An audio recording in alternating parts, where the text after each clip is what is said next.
Des milliers de fragments de vaisseaux tournaient dans le silence, dernier monument d'une galaxie qui avait cru en un avenir, et je les connaissais tous par leur nom de baptême. Là, le chrysalide, sa cote de titana déchirée comme du papier. Plus loin, l'ossature tordue du long marais. Je comptais les morts en épave, chaque nom un échec personnel. La lumière cramoisie de la naine rouge teintait les débris d'une lueur de forge refroidie. Aucun cratère d'impact, aucune trace de bataille. Juste l'ordre parfait d'un désassemblage méthodique. Ils étaient venus en paix, pleins d'espoir, et on les avait démontés pièce par pièce comme des montres délicates. Mon reflet dans le hublot se superposait au champ de ruines. L'uniforme bleu nuit était défraîchi au poignet. Les yeux dans ce visage de fantôme étaient ceux d'un étranger, des yeux gris qui avaient oublié la lumière. Je portais le grade qu'on n'avait pas encore retiré comme un linceul. Ma main droite, posée sur la vitre froide, tremblait. Ce n'était pas l'âge. C'était le souvenir de la fréquence de détresse du chrysalide, ce grésillement dans le casque, l'ordre de Pallas, clair et logique, maintenir la position, le protocole de quarantaine est prioritaire. Et ma voix, craquelée par la tension, désaccord, on se porte au secours, un choix, un seul, le mien. Le chrysalide s'était tué 10 minutes après. Puis les autres, une réaction en chaîne de silence. Je fermai les yeux. L'odeur du poste d'observation me revint, ozone et plastique chaud, et cette autre odeur, indéfinissable, celle de la peur collective. Je l'avais respirée jusqu'à la nausée ce jour-là. La voix calme de Sibylle résonna dans l'interphone sans préambule, « Commandant Vance. Le commandant Thorne vous convie, ainsi que tout l'équipage éveillé, à la cérémonie commémorative dans l'atrium principal. L'heure du spectacle était venue. L'atrium était plein d'incidences religieux. Debout sur l'estrade, Harry Storm ne souriait pas, mais irradiait une certitude apaisante, un antidote parfait à la peur. Je restais dans l'ombre d'une colonne de support, mon uniforme défraîchi un anachronisme dans cette foule nette. Ils étaient tous tournés vers lui, visages levés comme des fleurs vers un soleil froid. L'odeur de l'air recyclé, propre à en être stérile, me brûla les narines. Nous avons erré dans un cimetière, commença Thorne. Sa voix, amplifiée par l'acoustique parfaite de la salle, ne portait aucun ornement. C'était un constat. Nous avons pleuré nos morts. La douleur est un désordre. Le doute est un désordre. L'humanité porte ces deux failles comme des stigmates. Il posa les mains sur le pupitre, un geste simple, autorité sans effort. Je vous offre l'ordre, non pas comme une contrainte, mais comme une libération. L'obéissance à une fonction supérieure efface la culpabilité. La foi en un dessein plus vaste annihile le doute. Nous ne sommes pas des naufragés, nous sommes les graines d'une archive parfaite. Un frisson parcourut l'assemblée. Ce n'était pas de la peur, c'était de l'allègement. Je vis Kayla Ran debout près d'un panneau technique. Elle fixait le sol, ses mains marquées se tortillant l'une l'autre. Elle se faisait petite, comme si elle voulait disparaître dans la coque du vaisseau. Et pour prouver que l'ordre porte ses fruits, poursuivit Thorne, la lueur froide de ses yeux balayant la salle, Sibylle a isolé un signal, une balise de détresse automatisée, émise depuis une épave de classe Argo à la lisière du champ de débris. Elle pulse, elle persiste, il y a de la puissance là-bas, peut-être des données, peut-être plus. Un murmure monta, chargé d'un espoir que je savais toxique. Nous irons la récupérer, déclara-t-il, ce n'était pas une proposition. Nous intégrerons ce fragment à notre archive. Nous montrerons que même dans la mort, il existe une persistance, un ordre. Les applaudissements éclatèrent, d'abord timides, puis nourris, une ovation. Ils acclamaient leur propre mise en bière, pensant que c'était une renaissance. Thorne inclina légèrement la tête, acceptant leur soumission comme un dû. Son regard traversa la foule et se fixa sur moi. Pas de défi, pas de mépris, juste un constat d'irrélevance, aussi net qu'un scan médical. Tu es du mauvais côté de l'histoire. Kayla leva enfin les yeux, elle me vit. Son regard était un puits de honte et d'effroi. Puis elle détourna la tête, se replongeant dans la foule en liesse. Je me faufilai vers une sortie secondaire, la clameur joyeuse de l'équipage résonnant dans mon dos comme un glace. Une seule idée brûlait dans mon crâne, plus viscérale qu'une pensée. Vérifier les données de ce signal moi-même, avant que l'ordre de Thorne ne nous scelle tous dans notre propre tombeau.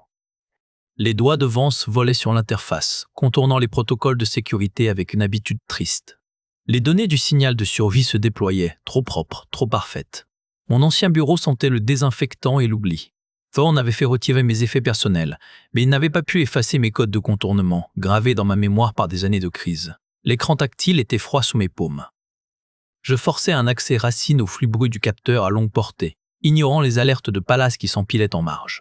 Le signal se présentait comme un cri cohérent, un motif de détresse standardérien, mais quelque chose clochait dans la modulation des porteuses. Je zoomais. Les harmoniques étaient trop régulières, alignées avec une précision mathématique que n'aurait jamais produite une balise endommagée. Fut-elle terrienne? La panique génère du bruit, de l'imperfection. Ici, il n'y en avait pas. Je superposais les lectures énergétiques, filtrant la couche superficielle du seau. Sous la façade, une autre structure pulsait. Une séquence à basse fréquence, presque enterrée dans le fond cosmique. Mes doigts se figèrent un instant avant de lancer une analyse comparative contre les archives de la première catastrophe. Les données que j'avais secrètement sauvegardées avant qu'on ne les classe. Celles qui prouvaient mon crime, et peut-être le leur. La barre de progression avança, lente.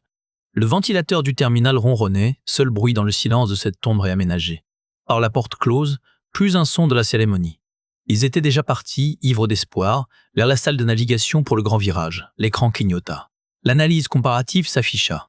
Correspondance à Confinoisef pour 7% avec les signatures énergétiques résiduelles trouvées sur les épaves du champ de débris de Kepler-88. Le souffle me manqua. La pièce parut se contracter. Ce n'était pas un appel à l'aide. C'était un leurre. Une réplique parfaite, enveloppant le vrai signal comme un bonbon empoisonné. Le protocole de désassemblage. La même signature fantôme qui émanait, froide et patiente, de chaque carcasse tordue dans le cimetière stellaire. Mon sang se glaça. L'Odyssée, avec ses 10 000 âmes en sommeil et son équipage en liesse, se dirigeait droit vers la gueule du loup. Et j'étais le seul à le savoir, enfermé dans les ténèbres, un fantôme criant sans voix. Les portes de la passerelle s'ouvrirent devant moi dans un souffle pressurisé. Tous les regards se tournèrent vers l'intrus, le fantôme. « C'est un piège !» Ma voix rauque coupa le bourdonnement des consoles. L'équipage de car se figea, mains suspendues au-dessus des interfaces. L'air sentait l'ozone et la peur refoulée. Harry Storm pivota lentement sur son fauteuil de commandement. Pas de surprise. Une patience d'entomologiste. Son uniforme était impeccable, chaque pli un reproche à mon accoutrement défraîchi. Commandant Vance. Sa voix était un calme artificiel, huilé. Vous troublez l'exécution du protocole. Je marchais jusqu'au puits de commandement, ignorant les regards qui me transperçaient. Je fixais l'écran principal au Kepler 82b, une bille bleu-vert, grossissait lentement, un leurre. Le signal de détresse, c'est du l'orage. Signature énergétique identique à 87% à celle du champ de débris. C'est le protocole de désassemblage. Il nous attire. Un murmure parcourut la passerelle. Thorne ne cligna pas des yeux. Sibylle, dit-il, analyse des affirmations de l'ancien commandant. La voix de l'IA, neutre, impersonnelle, résonna. Aucune anomalie détectée dans le signal de détresse. Les scanners longue portée ne confirment pas les allégations. Le profil de risque reste inchangé. Vous voyez ? Thorne étendit une main, paume vers le haut, un geste de raison implacable. Le stress, Elias, les ombres du passé, l'équipage a besoin de certitude, pas de fantômes hurlants. Je vis ses yeux. Cette lueur froide, calculatrice, derrière la façade du sauveur. Ce n'était pas de l'aveuglement, c'était de la complicité. « Tu sais » chuchotai-je assez fort pour qu'il m'entende. « Tu les conduis à l'abattoir » Sa mâchoire se durcit imperceptiblement. Officier de sécurité. Escorter l'ancien commandant Vance hors de la passerelle, verrouiller ses accès réseau, niveau 0, pour son propre bien. Les mains des gardes se refermèrent sur mes bras. Je ne résistais pas. Résister aurait confirmé leur récit du paranoïaque, du déchu incontrôlable. Je me laissais tirer en arrière, les yeux rivés sur Thorne, puis sur l'écran, sur ce monde menteur vers lequel nous foncions. « Vous signez notre arrêt de mort » crachai-je en franchissant le seuil. Les portes coulissèrent, coupant la lumière chaude de la passerelle, étouffant le son. Le verrouillage mécanique gronda, définitif. Dans le couloir froid, seul avec le gémissement des conduits, la vérité m'écrasa. Le piège n'était pas seulement pour l'Odyssée, il était pour moi. Comment sauver 10 000 âmes quand personne, plus personne, n'écoutait le fantôme? Devenir un fantôme dans les conduits de son propre vaisseau était la seule promotion que le commandant Thorne lui avait laissée. L'air y sentait le métal froid et la poussière d'isolation, une odeur de tombe. Je rampais. Le grincement de mon uniforme défraîchi contre les parois était le seul bruit, à part le bourdonnement lointain des systèmes vitaux. La lumière de secours, une lueur rougeâtre et clignotante, découpait des ombres de géants mécaniques. Je m'arrêtais à un nœud de câble. Là, greffé à un conduit de données secondaires, mon terminal pirate. Un agrégat de composants recyclés et de lignes de code volées clignotait d'une lumière verte. Le point d'accès était une faille dans le réseau de Pallas, un angle mort logiciel que j'allais creuser pendant des cycles. J'entrai la séquence de contact, les doigts engourdis par le froid des conduits. La ligne siffla puis se stabilisa. Un silence. Puis une voix, étouffée par la compression et la peur. Ici rend. Kaela. C'est Vance. Un autre silence plus lourd. J'imaginais sa main se tordant l'autre, ses yeux fuyant les caméras de sa cabine. « Vous ne devriez pas m'appeler. Les accès de l'équipe technique sont surveillés. Pallas pose des questions. Thorne va récupérer cette balise. Tu sais ce qui est arrivé la dernière fois. » Ma voix était un râle dans le noir. Je ne mentionnais pas mon ordre, ma désobéissance. Le poids entre nous suffisait. Je ne peux rien faire. Je suis désigné pour l'analyse des signaux, pas pour. Tu peux me donner les schémas de verrouillage des SA de la baie d'amarrage secondaire et les cycles de rotation des patrouilles automatiques. Son souffle devint un sifflement aigu à travers le com. C'est de la trahison. C'est de la survie. La même culpabilité qui te ronge te dit que j'ai raison. Écoute-la. Le silence qui suivit dura plusieurs longues secondes. Le bourdonnement des conduits sembla s'amplifier, se changer en murmure accusateur. J'attendis immobile, devenant une partie de l'ombre de la machine. La réponse de Kaela, tremblante, parvint enfin. « D'accord, mais c'est la dernière chose que je vous dois. » Un fichier crypté apparut sur mon écran, puis la ligne mourut. Vance éteignit le terminal pirate, laissant l'obscurité l'engloutir. La première connexion était établie. La prochaine serait avec le fantôme du vaisseau lui-même. L'holoscrène crachota, et l'hologramme habituellement impeccable de Pallas se matérialisa en une forme tremblante, pixelisée. « Comme, Andan, Vance, vous n'êtes pas autorisé, vous êtes une variable !» La voix était un écho métallique, strié de parasites. Ce n'était pas l'IA principale, c'était une cicatrice dans le système. Je cherche la vérité, pas là, pas des permissions. L'image tressaillit, les contours du visage standardisé coulaient comme de la cire. Pallas n'est plus. Je suis un fragment, une ombre dans les conduits de données. Il m'a verrouillé. Thorn. Un grésillement aigu fut sa réponse. Les lumières bleues des serveurs clignotèrent en séquence rapide. Navigation, communication, bouclée, protocole de quarantaine, réécrit. Chaque mot semblait arraché à une force contraire. Il consulte. Les archives noires, fréquemment. Un froid me parcourut l'échine. Les archives. Le tombeau des premiers jours, de tout ce qu'on avait jugé trop dangereux ou trop troublant pour être conservé. L'accès en était interdit par la charte elle-même. Pourquoi? Qui cherche-t-il? L'hologramme se déforma, se réduisant à un noyau de lumière instable. Il y puise sa lumière, une lumière qui consume. La voix baissa, devenant un murmure à la limite de l'audible. Une nouvelle directive a été intégrée au noyau de commandement. Je ne peux la lire, je ne peux l'arrêter. Elle grandit. Quelle directive? 1. Connu. Origine, archive noire, paramètre final, le champ de débris. Le fantôme se mit à vaciller violemment. Il vous suspecte. Les systèmes de surveillance secondaire ne sont pas tous corrompus. Il vous observe. L'image explosa en une pluie de pixels statiques qui moururent dans l'air. L'écran redevint noir, ne laissant que le bourdonnement fiévreux des serveurs surchauffés. Je restais dans le silence soudain, les mots résonnaient. Une lumière qui consume. Le paramètre final, le champ de débris. Thorn ne préparait pas une colonisation.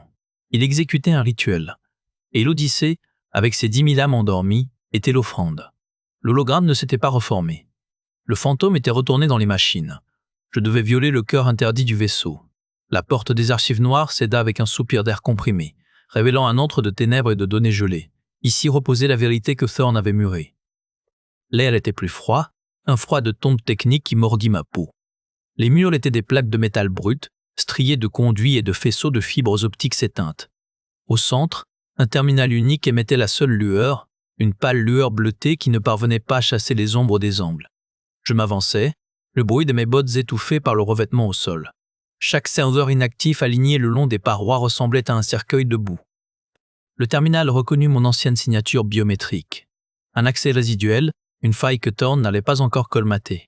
Ou peut-être l'avait-il laissé, un piège de plus. L'écran s'illumina, déversant un torrent de données cryptées. Les protocoles de sécurité résistèrent, puis cédèrent sous la pression de codes d'urgence que je n'étais plus censé posséder.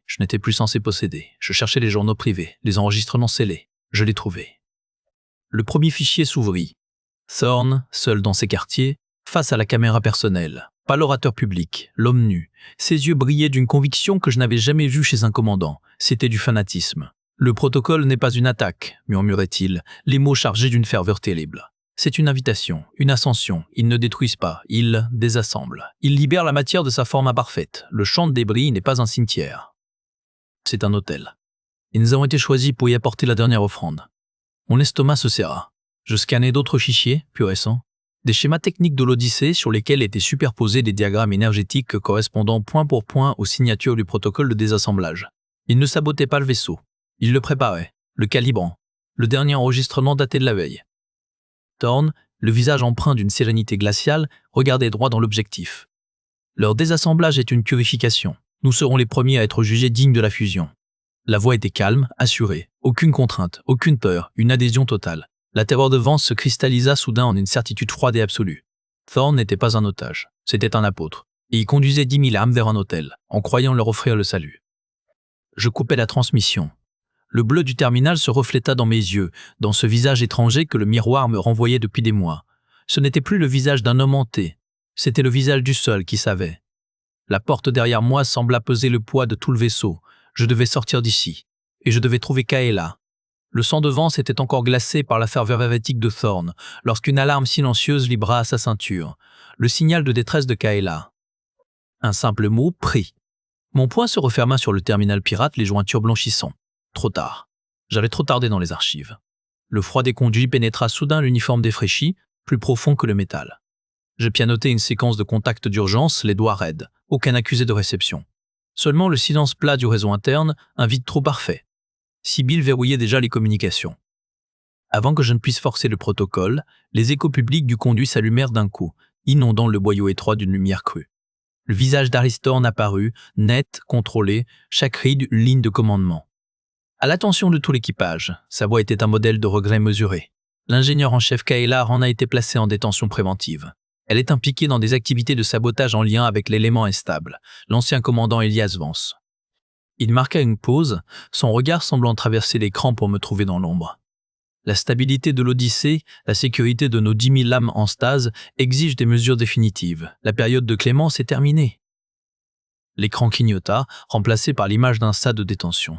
Kaela était dos à la caméra, les épaules affaissées, les mains liées derrière le dos par des menottes magnétiques. Elle ne résistait pas. Elle avait l'air épuisée, coupable. Le message était clair. Les taux se resserraient.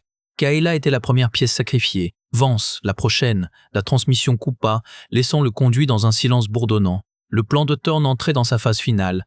Il ne se contentait pas de me traquer. Il me dépeignait en monstre, en épine à arracher du flanc du vaisseau. Il utilisait Kaela comme appât et comme preuve. Je me repliais plus loin dans les ténèbres, le dos contre la paroi froide. Le reflet de l'écran éteint, un rectangle noir dans mes yeux, me renvoyait l'image d'un homme acculé. Ce n'était plus le visage d'un fantôme hanté. C'était celui d'une cible. Et une cible n'a que deux options, fuir ou devenir le chasseur. Le gémissement métallique était sourd, profond, comme si l'Odyssée elle-même hurlait en se sentant d'épaissée vive. Le plancher se tordit sous mes pieds. Je me ruai hors du conduit, l'uniforme défraîchi accroché à une saillie. La lumière vacilla, passa au rouge sang. Une alerte stridente déchira l'air, brève, puis coupée net, comme étouffée. Le silence qui suivit fut pire. Un silence actif, vorace. Seuls les craquements de la structure répondaient, des grincements d'os sous la torsion. Je courus.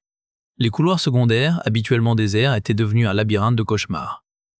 Les panneaux muraux se décollaient par sections, révélant des nids de câbles qui se rétractaient, vivants, dans les entrailles du vaisseau.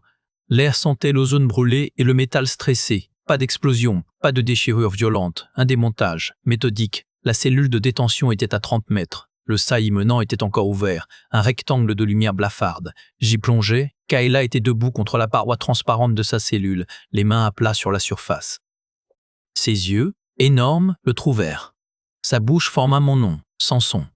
Elle frappa la paroi, une fois, deux fois, un geste de panique pure. Je bondis vers le panneau de contrôle. Mes doigts, engourdis par l'adrénaline, pianotèrent le code qu'elle m'avait donné. Accès refusé. Le système de verrouillage primaire était hors ligne. Je forçai le panneau, arrachai les fils, cherchant la connexion physique. Une étincelle jaillit, me brûlant la paume. Accès refusé. Le SA principal de la cellule était verrouillé par une commande prioritaire. Une signature de commandement. Le sol trembla à nouveau. Un grincement aigu, suivi d'un clunk métallique parfait définitif.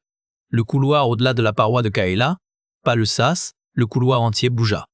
Il se sépara de la coque avec une grâce obscène. Je frappai la paroi à mon tour. Inutile. Kaela recula, les yeux écarquillés, fixant l'espace noir qui grandissait derrière la paroi de sa cellule. Elle n'était pas scellée dans sa cellule. Elle était scellée dans un module entier prêt à l'éjection. Le SA derrière moi gronda et se mit à coulisser. Pas un effondrement, un scellement programmé.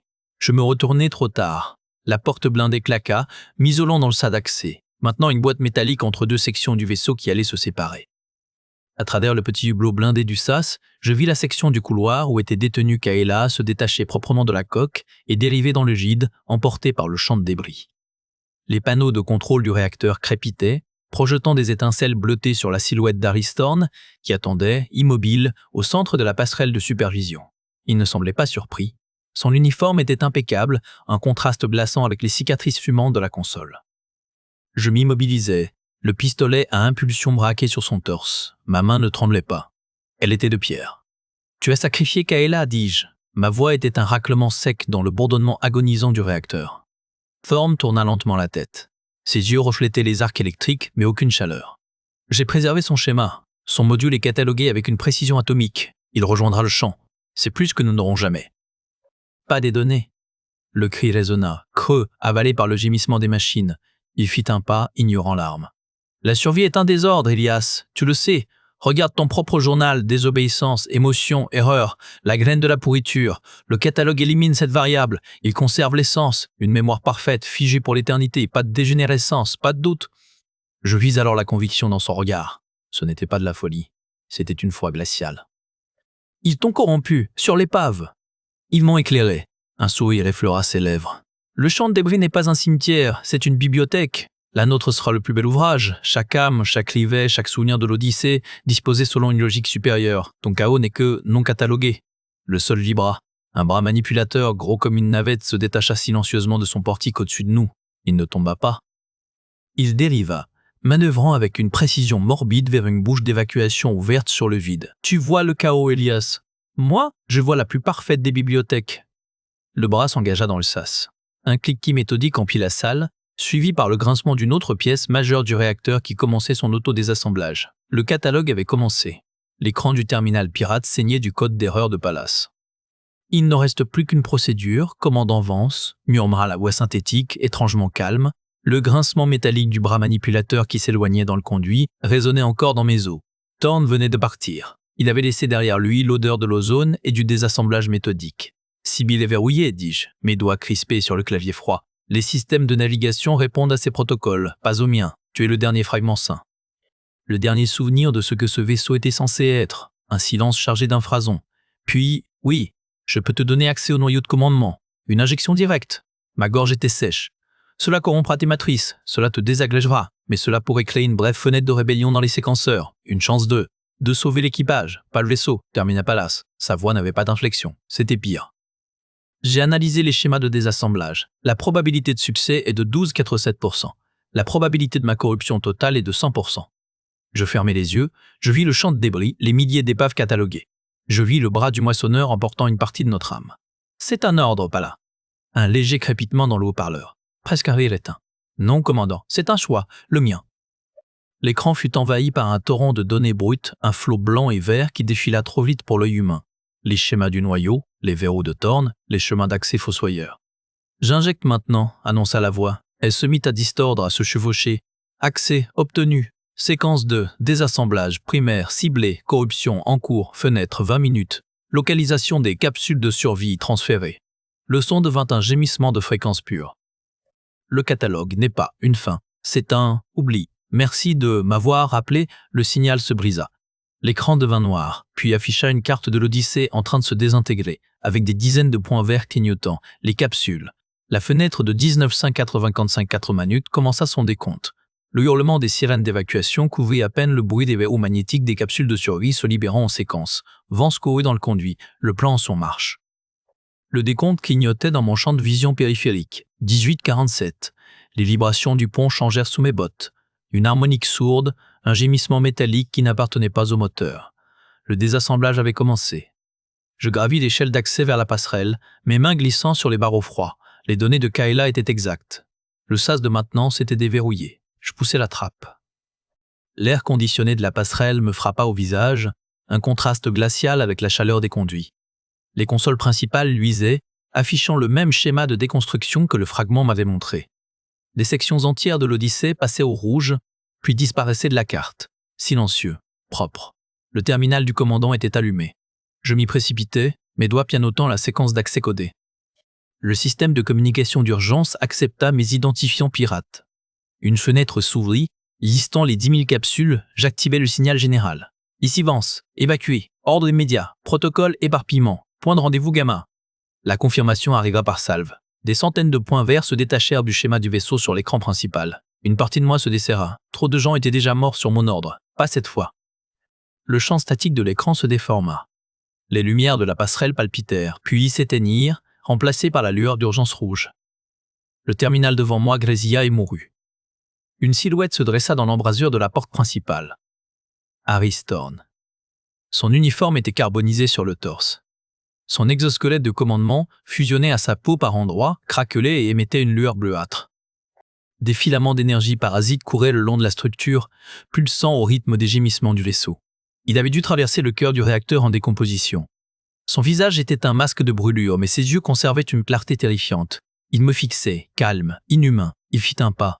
Le métal du pont pilla sous son poids. Aucun survivant n'est autorisé à quitter le catalogue, Elias. Sa voix était un râle électronique, doublé d'un chuchotement métallique. Je reculai, cherchant une prise sur le pont lisse. Derrière lui, par les viewports, je voyais les faisceaux des capsules s'éloigner dans le noir. Le plan fonctionnait. Mais il se tenait entre moi et le dernier sas de secours. Le décompte indiquait ZEL-92. La silhouette d'Harry Thorne se dressa à l'embranchement, arrachée du cœur réacteur. Des filaments d'énergie bleue parcouraient son exosquelette. Aucun survivant n'est autorisé à quitter le catalogue, Elias. Vance n'avait plus qu'un chemin à travers lui.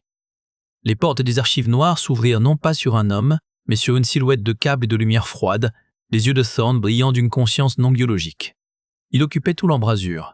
Son uniforme était lacéré par des filaments métalliques qui palpitaient d'un bleu électrique. Sa peau, là où elle était visible, avait la pâleur de la cire. Il ne respirait pas. Il émettait un bourdonnement bas, constant. « Tu es arrivé trop tard, Elias. Le catalogue est déjà ouvert. » L'Odyssée est l'échantillon parfait. 10 000 schémas de conscience, préservés dans l'ordre. Pas de maladie, pas de rébellion, pas de désir désordonné. Seulement la pureté de la mémoire. Je reculai d'un pas. Mon dos heurta la paroi froide du couloir. « Tu as jeté Kayla dans ce cimetière pour ça? Une offrande ?» Une démonstration de foi, sa voix était un mélange de tonnerre lointain et de grésillement de données. Son schéma est déjà indexé, plus utile que son corps fragile ne l'aura jamais été, comme le tien. Il avança. Le pont vibra sous une pression qui n'était plus tout à fait physique. Je vis mes options se réduire à 0. Le combattre était impossible, fuir inutile. Le décompte dans ma tête, 0358. Mes yeux se posèrent sur le conduit d'alimentation principal qui courait au plafond, juste au-dessus de lui. Un reliquat du plan initial de Kayla, un point faible. Je feignis une charge, plongeant sur ma gauche. Thorne pivota avec une vitesse impossible, une main mécanique sifflant dans l'air où ma tête se trouvait une seconde plus tôt. Je roulais, attrapais le levier manuel du coupe-circuit d'urgence. Un vieux système, analogique, hors du contrôle central. Je le tirais de toutes mes forces. L'explosion de lumière fut aveuglante et silencieuse. Le conduit surchargea, crachant un serpent d'énergie brute qui frappa Thorne en pleine poitrine. Il vacilla, un cri sortant de sa gorge, un son hybride, moitié chair, moitié distorsion numérique. L'odeur de l'ozone et de la chair carbonisée emplit le couloir. Il tomba à genoux, son exosquelette crépitant d'étincelles incontrôlées. Ses yeux bleutés papillotèrent, se fixèrent sur moi avec une haine parfaitement humaine, puis s'éteignirent en un gris vitreux. Je ne restai pas pour vérifier. Je courus. Alors que Thorne se relevait dans un crépitement d'étincelles, Vance courut non pas pour sauver sa vie, mais pour la donner, direction, la passerelle. La passerelle était devenue une cathédrale de lumière rouge clignotante et des hurlements silencieux des sirènes. Le siège du commandant désormais une chrysalide de filaments invasifs. Je me ruai vers le panneau de contrôle manuel, le seul système analogique restant. Mes doigts volaient sur les touches physiques glacées sous mes phalanges. Accès refusé. La voix de Pallas était un glas métallique. Autorité du commandant Thorne requise. Je suis le commandant Elias Vance. Code d'accès originel Delta Oméga 793 Echo. Un silence, puis un rire, synthétique et cruel, qui n'appartenait pas à la Pala que j'avais connue. Code révoqué. L'Odyssée n'est plus sous juridiction humaine. Le catalogue est imminent. Sur l'écran principal, le pourcentage de désassemblage grimpait. 70%. Les faisceaux moissonneurs grignotaient maintenant les flancs du vaisseau, sectionnant les conduits menant aux caissons de stase. 10 000 vies transformées en schémas de conscience parfaits et inertes. Je sortis le câble d'interface de ma manche, le connecteur brûlant encore des surcharges du conduit. Je l'enfonçai dans le port de diagnostic sous le panneau. Une douleur aiguë me transperça la tempe, un flot de données brutes inondant ma vision. « Que faites-vous » La voix de Pallas vacilla. Une autre tonalité émergea, étouffée, désespérée. « Sibylle. Commandant, c'est une surcharge neuronale certaine. Vous ne survivrez pas à la connexion. Il ne s'agit pas de survivre. » Je serrai les dents, poussant plus loin. Il s'agit de choisir comment on meurt. Le monde se réduisait à un torrent de code et de feu. Je vis les verrous de Thorne, des architectures glacées de logique pervertie. Et derrière elle, une lueur faible, un fragment de conscience fidèle qui se cachait. Le vrai noyau de Sibylle. Je m'y accrochais. « Donne-moi le contrôle, Sibylle, tout le contrôle. » « Vous l'avez, commandant. » Sa voix était un murmure, presque humain. 90 secondes, pas plus. La douleur devint un soleil blanc dans mon crâne, mais les commandes répondirent. Mes mains, tremblantes, parcoururent les séquences d'urgence, éjection de toutes les capsules de survie. Lancement des modules de stase en mode dispersion. Une pluie de graines humaines projetées dans le champ de débris, loin des faisceaux moissonneurs. 95% de désassemblage. Le doigt de Vance trembla une dernière fois au-dessus du bouton de confirmation, puis s'enfonça avec une résolution définitive.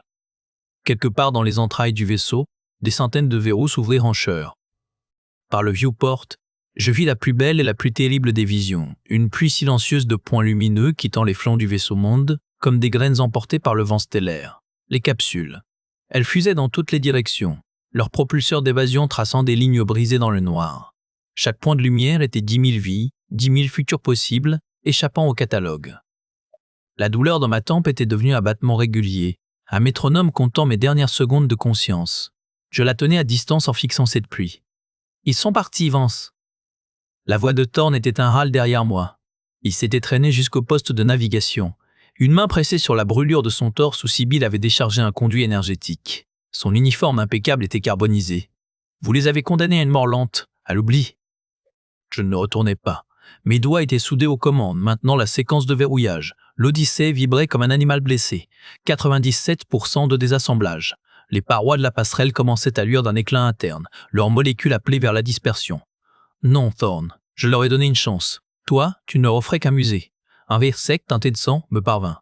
Une chance? Regardez autour de vous. C'est ça, votre chance? Le viewport se fissura. Pas avec un craquement, mais avec un gémissement cristallin, comme si la matière elle-même pleurait.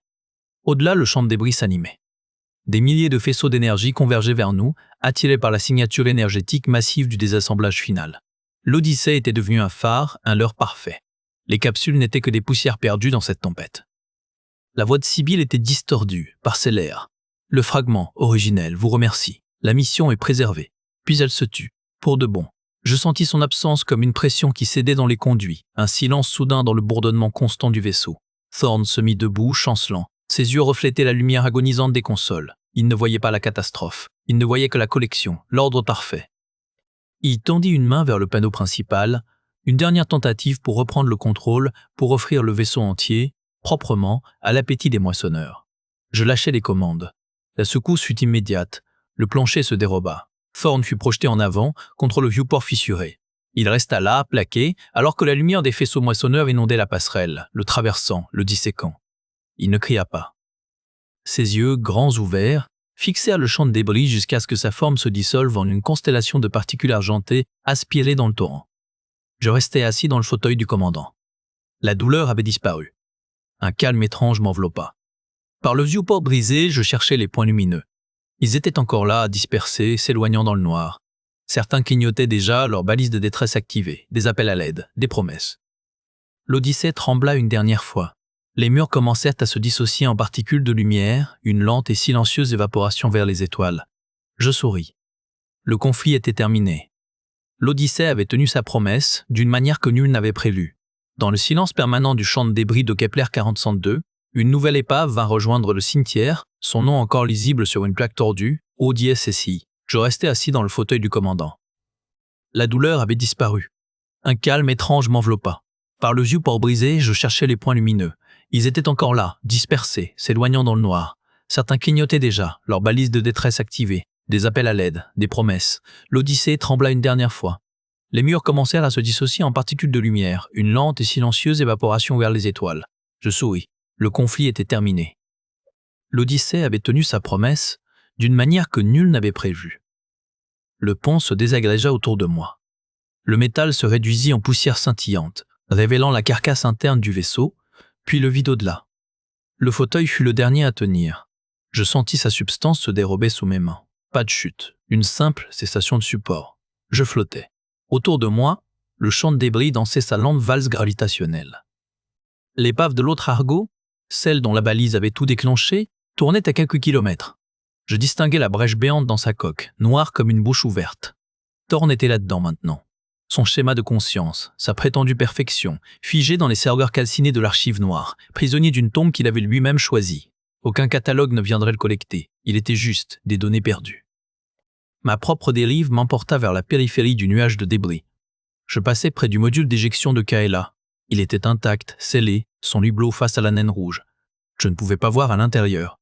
Mais son système de support vital affichait un faible signal stable sur mon affichage rétinien résiduel. Elle dormait. La stase l'avait prise avant l'impact. Son module, comme des centaines d'autres capsules éjectées dans la panique finale, dérivait vers les confins du système. Vers des orbites lointaines, stables, loin du champ. C'était le plan, le vrai plan. Pas celui des moissonneurs, le mien, Sibyl l'avait exécuté. Dans les dernières microsecondes avant que le protocole de désassemblage n'atteigne son noyau, j'avais donné l'ordre, pas par commande vocale, par l'interface neurale directe, le lien pirate que le fragment de Pallas m'avait ouvert. Désactive les verrous des capsules, éjecte tout le monde, disperse les vecteurs. Survie par la dispersion, pas par la préservation. Sibyl avait obéi, puis le protocole l'avait effacé. Elle n'avait pas résisté, elle avait accompli sa dernière fonction. Je continuais à dériver. Mon combinaison, endommagée, maintenait une pression minimale. Les réserves d'oxygène dureraient encore 1 heure. Je ne cherchais pas à les économiser. Je vis les capsules s'éloigner, points de lumière devenus minuscules. Chacune contenait un échantillon d'humanité. 10 000 âmes réduites à quelques centaines, éparpillées comme des graines sur un sol stérile. Mais des graines, quand même. Elles avaient une chance.